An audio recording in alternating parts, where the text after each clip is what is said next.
Hello, everyone. I am once again coming to you from a humble Airbnb, doing a little bit of work travel. Not the most glamorous abode. You have my bedroom and kitchen right behind me. But listen, I paid for a few extra days out of my own pocket, so we're keeping it budget friendly over here before I go rejoin my husband in a couple days.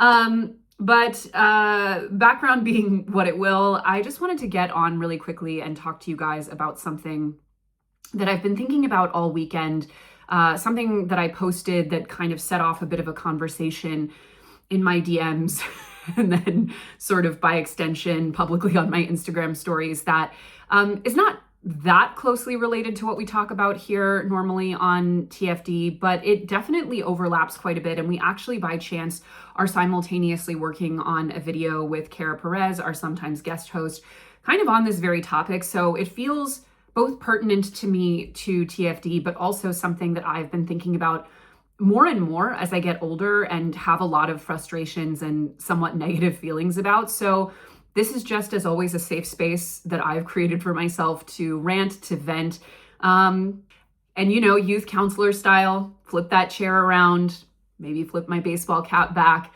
and keep it real with you guys. Have a little heart-to-heart rap session. We're going to get into what I'm actually here to talk about, but quickly, as a reminder, we are a completely self-funded, independent, all-women small business.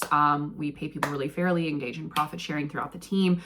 We have our 40 work week, 6 weeks PTO. We run a business the way we think that many more businesses much richer than us should be running. But for now, we can only control ourselves. But as a reminder, we don't work with the vast majority of potential partners. We've never touched crypto. We'll never touch any kind of betting, any day trading, anything to do with individual stock trading, like all of that kind of stuff that is always flooding our space with money we don't touch. We have a very small group of financial partners that we do work with, we do endorse, we do use, that help us pay our bills every month, and keep supporting ourselves. We have Monarch, the best budgeting app especially if you were a Mint user like myself. I actually found Monarch well before we were even working with them, when I was looking for a Mint replacement. I love it. I use it every single day. I pay for it on $9 a month out of my pocket. And I literally just checked it 30 minutes ago. Love Monarch. If you use our link below, you get a free trial and 50% off. We also highly recommend Betterment if you've been looking to invest, but feel kind of overwhelmed, don't know where to start, and want to make it really easy on yourself. Betterment is just like probably the simplest, most effective way to start investing, without needing to know or really even do all that much. And then lastly, if you are looking to level up your finances, I work with a financial advisor, highly recommend it. We work with advisor.com. They are financial advisors who work on a flat fee model, means everyone pays the same. They are transparent. They work for you and not for commissions. And they're just a much more accessible option for people who are looking to get started with financial advisory. If you want to set up a free call with them to ask any questions you might have, that link is below as well. But anyway, let's get back into the video now that we've supported ourselves. I want to start this video by saying, I know that no matter what I say in this moment, nothing will prevent people, well-meaning people, kind people, from leaving comments along the lines of, "You're beautiful, you look great, what are you talking about? Don't say that, blah, blah, blah, blah, blah." I appreciate that.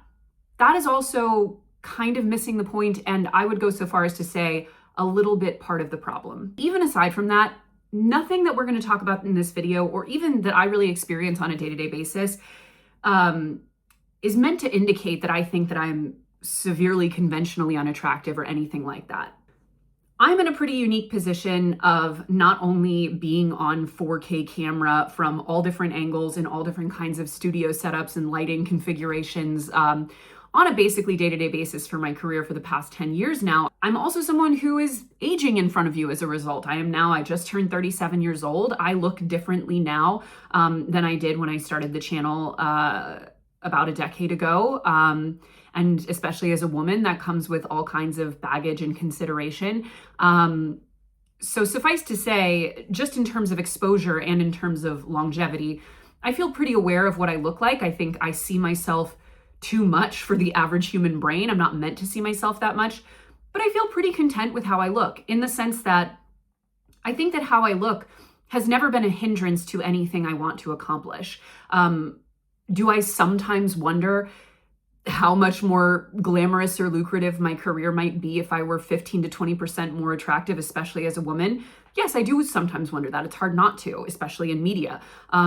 But I also realize that as I enter my late 30s, I'm not really trading on hotness in the same way a lot of people are in their career. And I also think that generally speaking, to over-index on physical attractiveness, whether or not you are someone who has to show their face publicly for work, is just kind of a bad move, because eventually aging, visible aging, and therefore conventional unattractiveness is going to come for us all.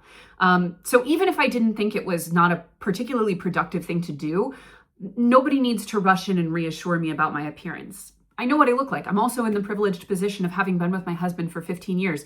He loves the way I look, seemingly more so as the year goes on, which is slightly baffling to me, but that amounts to the fact that I don't have to cater to any kind of male gaze or even sort of dating gaze. If I were single, would I feel differently, more acutely aware of my appearance? Maybe. So there's really no need to come in and reassure me, or really I would say any woman who didn't explicitly ask for reassurance about her appearance. And none of that, by the way, my sort of level of peace with my physical appearance and the relative opportunity that it affords me, and the limitations it might present. In no way is that meant to say that I have no insecurities. I absolutely do.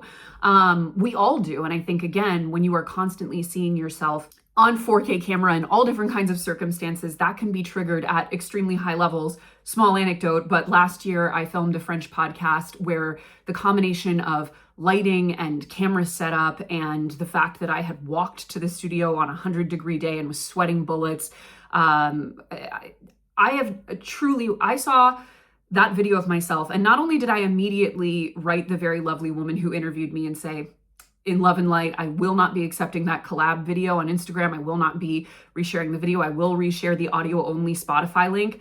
Love the interview. My ego simply cannot sustain having to integrate that image of myself. It was so bad. And I promptly made a non-refundable $250 consultation at a plastic surgeon on the Upper East Side, who proceeded to essentially do this in a mirror and say, one facelift, that'll be $40,000 in so many words.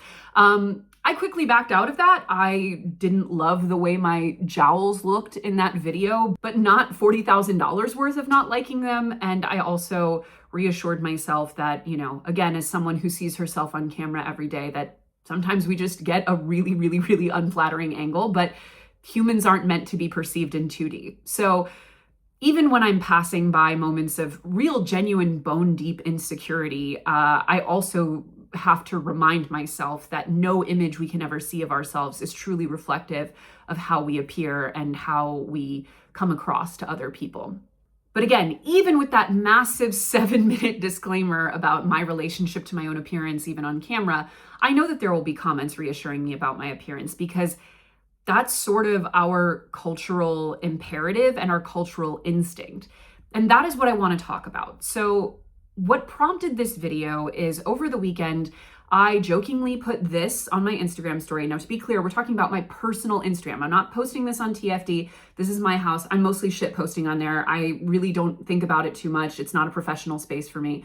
Anyway, I am someone who, I wear neck scarves. I wear makeup almost every day. I do my hair almost every day. I'm just not a very casual girl to begin with. My grandmother wasn't that way. My mother wasn't that way. That's just kind of who we are. So for me personally, to accept the fact that as someone who also loves to walk a lot, it's in my best interest to wear sneakers on many of those days, was a bit of a grieving period for my own self-image. I don't like the way I look in sneakers. There are sort of mechanical reasons for that. I'm a fairly tall woman, but I have a very long torso and therefore kind of short legs. So I don't like anything that I think makes my legs look shorter. I usually have some kind of heel in my shoe, personal preference. But also it just doesn't align with my personal style. I don't like the way it looks with a lot of my wardrobe items. So I made the mistake of saying, I've never felt uglier in my sneakers, but my feet have never felt better. I honestly thought that I would post that image and people would mostly just laugh, maybe agree, walk right on by. quite the contrary. I then posted this follow-up image of the full outfit saying, reporting live from the Museum of Natural Ugliness, which, as some of you may or may not know, is not even, it's me making a joke reference. That is from Sex and the City. That is not me. That's me making a joke.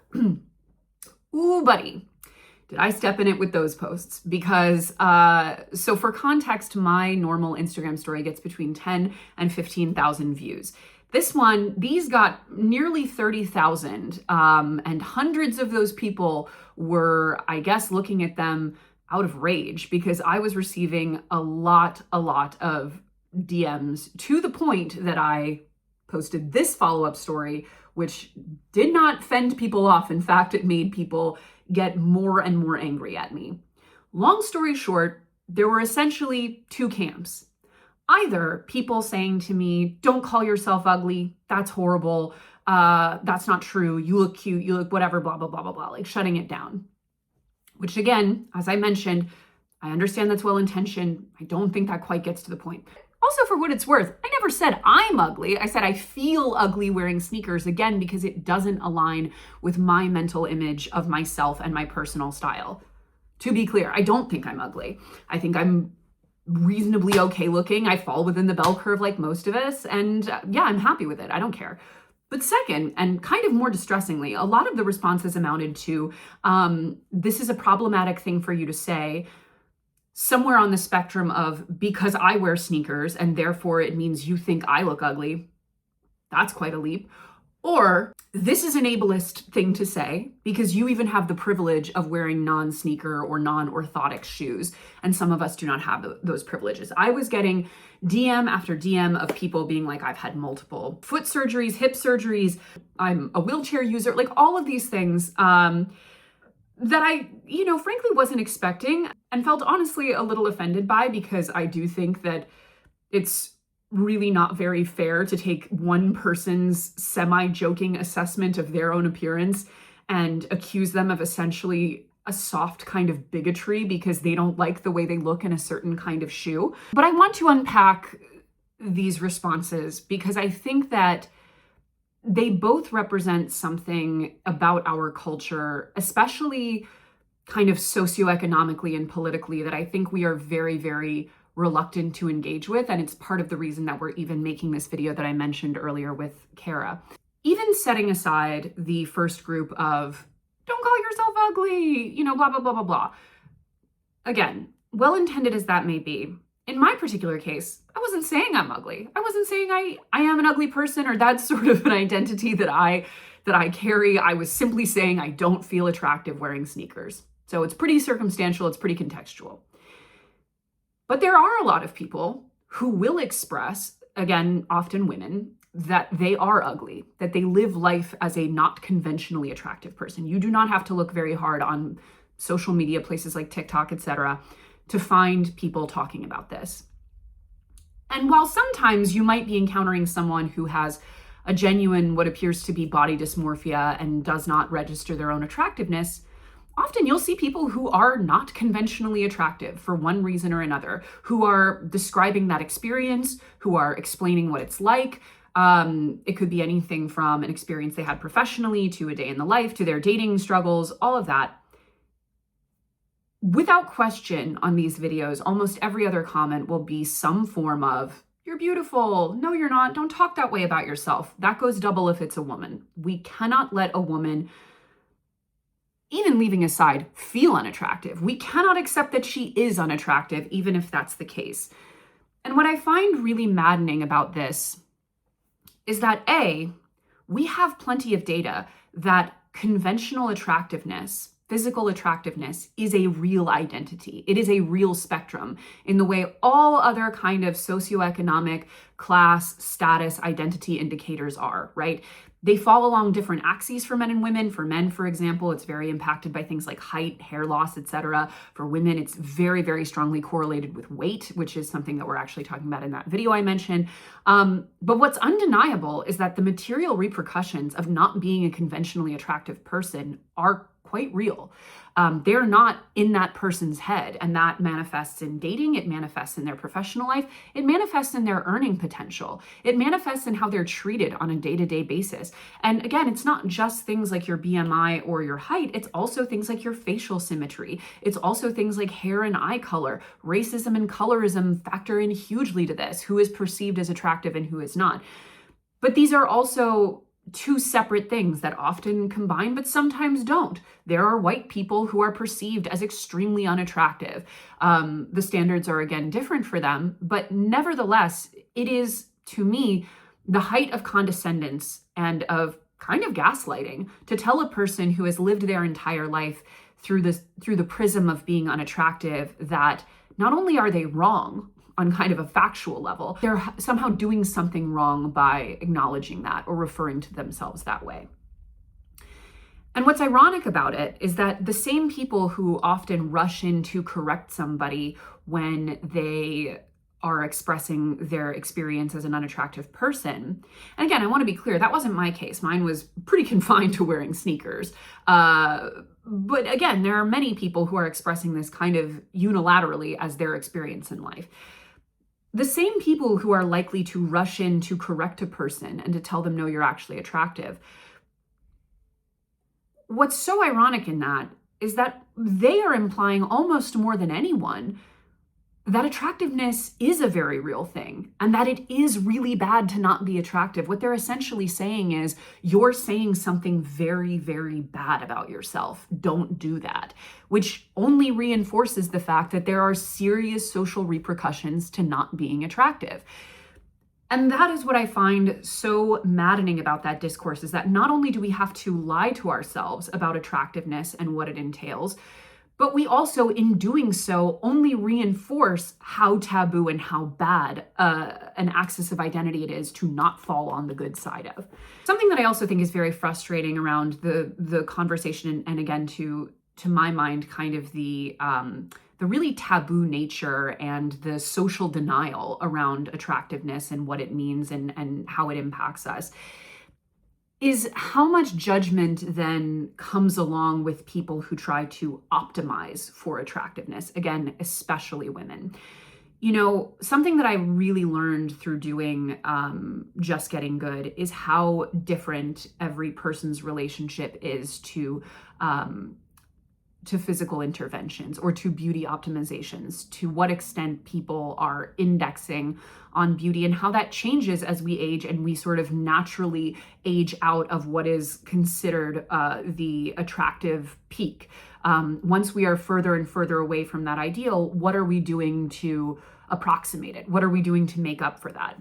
I often think it is the same impulse that both drives us to deny people's acknowledgement of being unattractive that makes a real judgment call for anyone who would try to optimize toward attractiveness. I think often the things that, for example, come naturally to us, we have a very hard time imagining someone working toward artificially or unjustly. For example, a perfect and very current example is all of the previously thin people who are very annoyed and frustrated at previously heavy people who are taking GLP-1s in order to become thin, quote unquote, the easy way.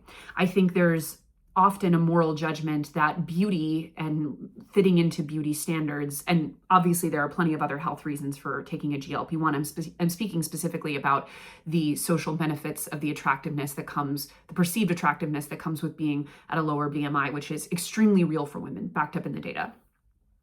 I think there's often a feeling that beauty and where you sit on the attractiveness scale must be come to honestly.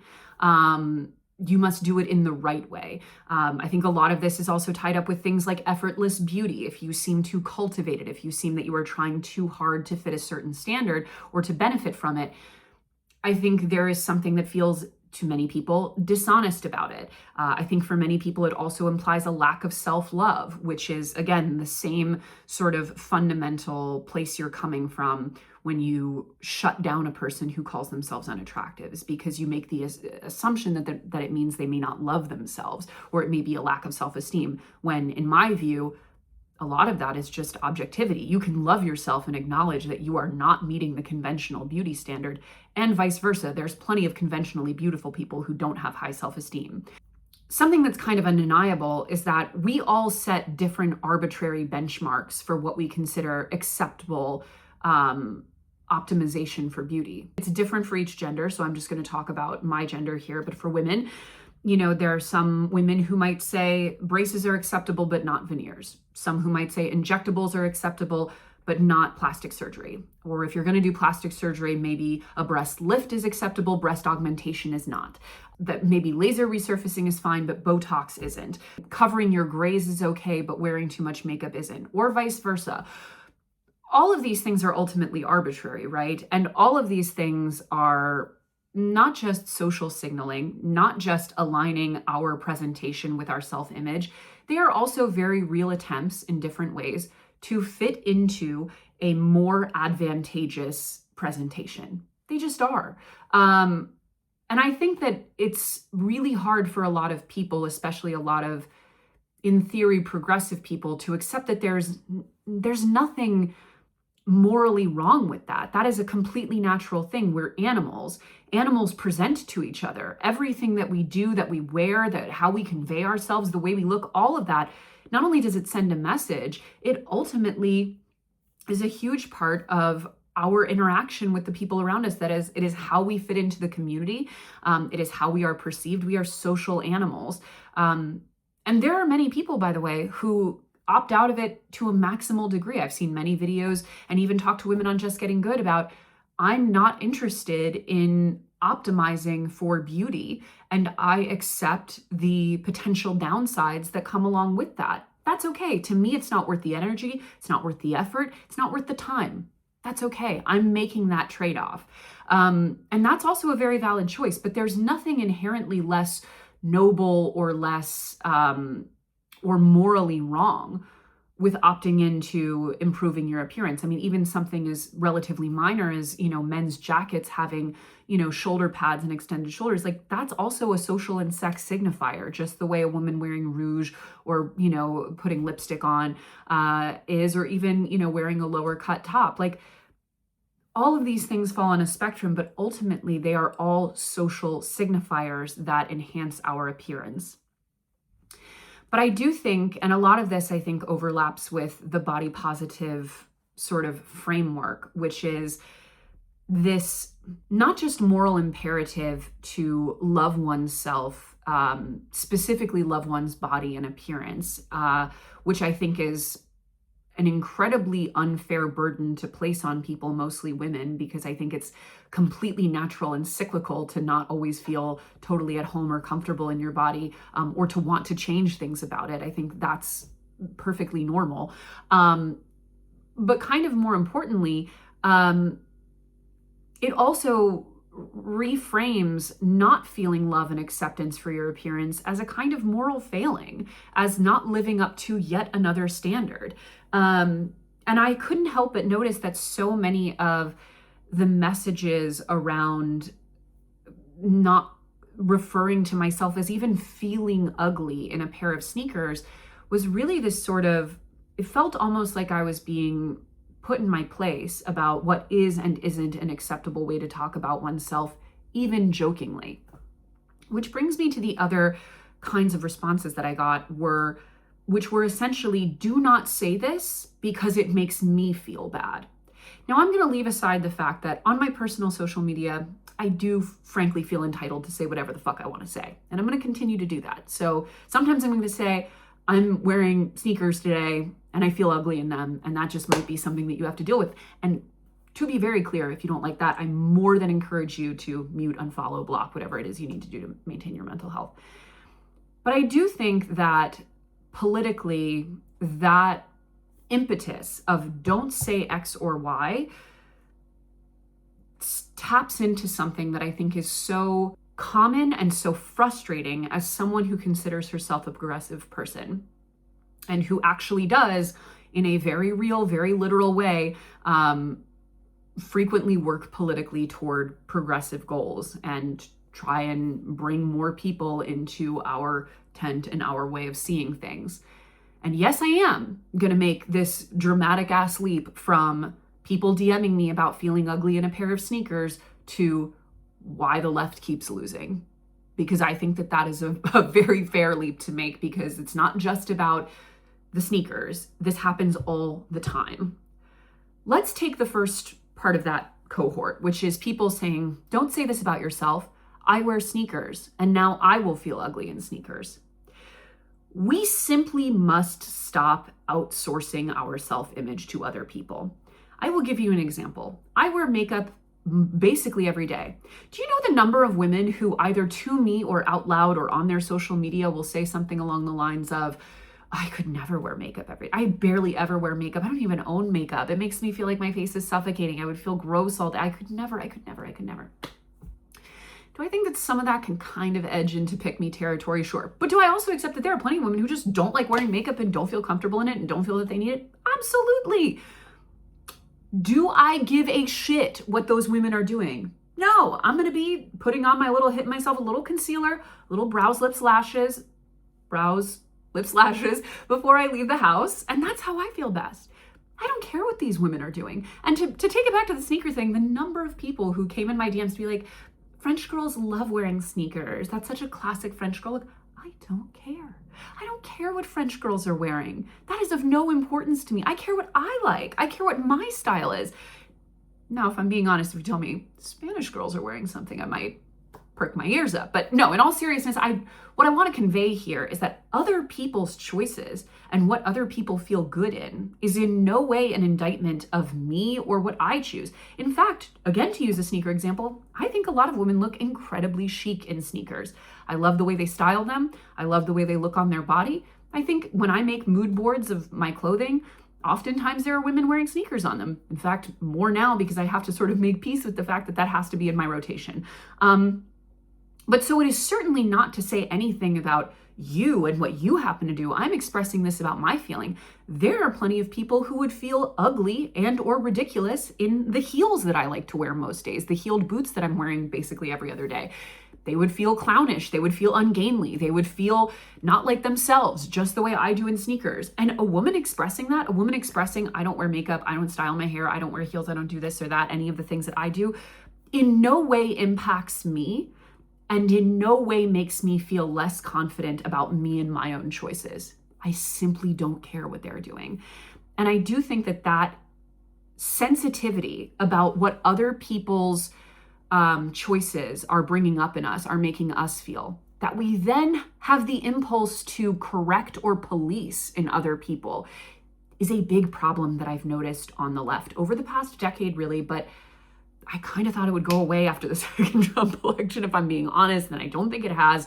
But I say that to say, like, that impulse of like, not only do I not, like, does what you're doing bring up something in me, I'm going to come to your house and correct it. Like, we got to knock that off. We got to knock that impulse off because it's really, really, really off-putting to people.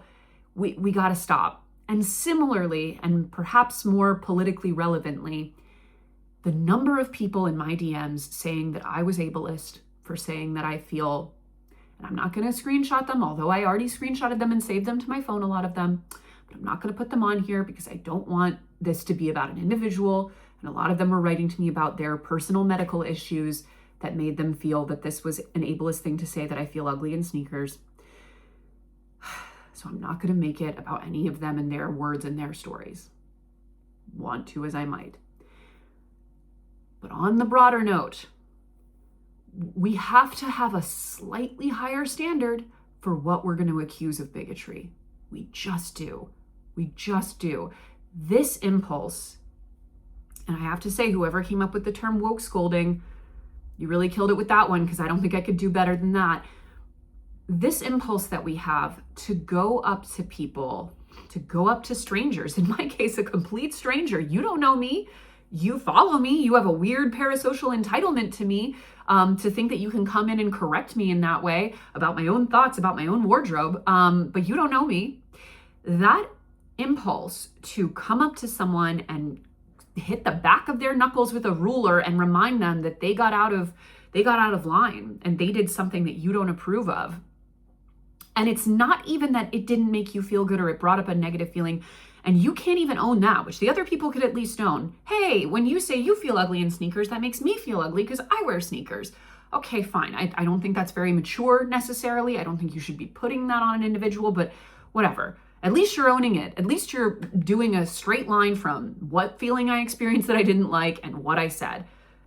But to take it that step further and say, not only did I not feel good reading that, but that's not enough. I'm going to make it so that you didn't just wrong me by making me feel a feeling I didn't like. You wronged an entire group of people because you are a bigot. You said something bigoted. You made a bigoted statement, demeaning an entire class of people with your feelings that were entirely of and about yourself. That really had absolutely nothing to do with not just anyone else, but even again, an objective assessment on the item I was talking about. At no point ever did I ever say that sneakers themselves were inherently ugly or that people look ugly wearing them. Those are two things that I don't think, and I certainly didn't say. But we have to come in and make it about some people can't wear anything but sneakers because of foot problems, and this is really tough to hear. You know what I got a fair amount of? And this honestly sends me into such a blind rage that I'm like, you know what? Maybe I am Republican. No, I'm kidding. But the people who are like, this is actually blah, blah, blah. Hope this helps. Hope this helps. I'm getting so angry thinking about this because I really do think that the inability to fucking take a joke. Let's start there. Let's just loosen up, guys. B, to let people have different opinions than you and not feel so triggered by them that you have to go bean soup the shit out of them for hours on end. I literally, my Instagram just kept crashing because there were so many messages. I would open up the app and it would just be and then crash. So not only do we have to go bean soup people, we also have to go accuse them of bigotry to make sure that we are able to reestablish ourselves at the top of some imaginary fucking hierarchy that nobody cares about. And I want to end this entire somewhat unhinged 30+ minute YouTube video by saying this. Beauty and appearance and personal presentation and how we feel in our bodies and how we move around the world, all of these are real. They're material. They have real impacts, and you can study the impacts of appearance and attractiveness and age and all of those things and how they impact our socioeconomic class, how they intersect with our professional success, our social success, all of that, in just as literal a way as you can basically any other identity. We don't have to be so terminally woke that we cannot acknowledge that reality, that we have to scold people for even acknowledging that they're in a human body that sometimes feels more attractive than others. We do not have to make it a moral failing to acknowledge these things. And it's very ironic because it's usually the same people who are ultra progressive about acknowledging every other axis of identity who refuse to take into account one of the most impactful, which is to say your physical attractiveness. We didn't even touch on it, but people who have physical differences, abnormalities, birth defects, etc., their lives, even if it doesn't in any way physically disable them, even if it doesn't change how they move around the world physically or practically, the impact that that has on their day-to-day life is catastrophically large. Not to say you can't still live a wonderful full life, but to deny what physical appearance that, again, may have nothing to do with ability, how that impacts a person's life is, again, to me, a form of utter gaslighting, social gaslighting. But the more I think about it, and to take it back to the beginning of this video when I talked about seeing myself on YouTube, now very much aging on YouTube. I turned 37 a couple weeks ago, and I'm 10 years older than when I started this channel. I look differently. I'm considering doing Botox for wrinkles. I'm very on the fence about that. I've only ever done Botox once 6 years ago for my masseter. People who ask me if it worked, it did make me grind my teeth less, but I think it made my jowls worse. So my vain ass is probably not going to do it again for that reason. But I've never done Botox for wrinkles, but especially being on camera, part of me thinks I probably will in the next year or two. I don't know. I really don't know. But I would be gaslighting myself and you if I didn't totally acknowledge that even considering it is because I would prefer to be perceived for a longer period of time as more conventionally attractive. I would like to fit the beauty standard a little bit more for a little bit longer if I could. Eventually, if I were to get, a facelift here, if we were to do one of those bad boys, like, it would be absolutely for the same reason. Don't think I'm going to be doing that anytime soon. But if I do, it will be for that reason. I would never lie to myself or anyone else that it's because of, oh, it's about me. I do it for me. I do it for me. That doesn't even make sense. We are social creatures in a social world. How we feel about ourselves is directly informed by how we are treated, how others perceive us, and especially as it comes to external factors. Now, it's one thing to say, like, I work out for me. Yeah, because you have to live in that body and go up and down stairs and lift things in that body. But if you're specifically saying, like, getting a brow lift or a blepharoplasty or lip filler or whatever, like, we don't live in a vacuum. You are making that decision because of the value and the advantages that it may confer with your social status and with your earning potential and with your perception from people who, whether it's someone you could potentially be dating or someone who could potentially be hiring you or someone who, in my case, could be watching you on the internet and maybe sometimes saying nasty things about you that you would rather not have to read or think about yourself. Like, all of this is because whether or not we'll admit it out loud, whether or not it is progressively too taboo to acknowledge, we all know on some level that this is real. We all know on some level that attractiveness, and not even necessarily hotness in the way I think a lot of us conceive of it, but being reasonably physically appealing, not turning people off physically, not having a physical appearance that is in any way distracting or detracting from, from your other qualities or capabilities. We acknowledge that there's huge advantages of it. And again, it's not to say that some people don't totally opt out of the rat race. Many, many people do. And I find that very aspirational. Although sometimes, and this is a digression that I'm not going to give too much time to, but sometimes I do think people who don't necessarily need the interventions need to be a little less quick about totally dismissing or looking down on them. Like,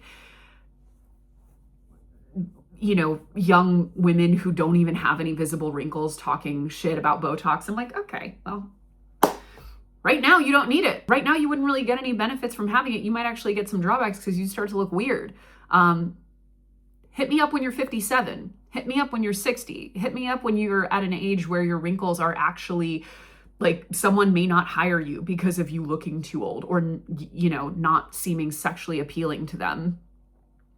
Because obviously, especially for women, so much of what constitutes a perception of attractiveness and physical appeal ultimately comes down to sexual viability. Obviously, I just posted one Instagram story about feeling ugly in sneakers. I did not expect it to pop off to quite the extent that it did. Nor did I expect so many people who have apparently been following me for years. So I don't know how they didn't get that I just talk like this, but so many people just outright accusing me of being hostile to the disabled because I don't like the way I look in sneakers. But here we are. And again, from a political perspective, this is what people don't like. Both the denial of objective reality that we're all living in and the impulse to make someone feel like a bad person for making different choices than you that ultimately have no bearing on you. What I do or don't do with my life, my face, my body has genuinely nothing to do with you. My choices and the way that I feel good in my body and the degree to which I decide to optimize for attractiveness in no way means that you need to make the same ones. And again, ironically, never even said I thought sneakers were ugly. In fact, many of you bitches look insanely chic in sneakers. And I wish I could pull it off. And maybe one day I will. But all of that is to say, that's been my rant today. Can I talk about feeling ugly? Can I do it with you guys? Is this comment section gonna be chill? I hope so. We'll see. Anyway, that's all, guys. Love and light. Be chill out there. Bye.